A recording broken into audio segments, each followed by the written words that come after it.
Seorang anggota kepolisian bernama Rahmat Awing yang ikut bertugas mengevakuasi Sriwijaya Air SJ182 membagikan video penemuan sebuah sajadah. Menurut Rahmat Awing, sajadah berwarna hijau itu masih dalam kondisi utuh, ditemukan pada hari ketiga pencarian. Tampak dalam video ia unggah, sajadah tersebut memang tidak rusak.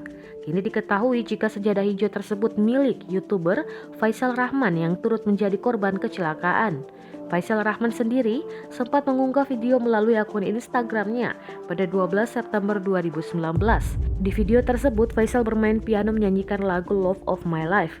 Namun yang mencuri perhatian netizen adalah tumpukan barang di dekatnya. Di samping Faisal Rahman tampak ditumpuk peralatan salat seperti peci, sarung, dan sajadah. Sajadah tersebut sama dengan sajadah yang ditemukan oleh tim evakuasi Sriwijaya Air. Sontak hal ini mengundang komentar sedih netizen.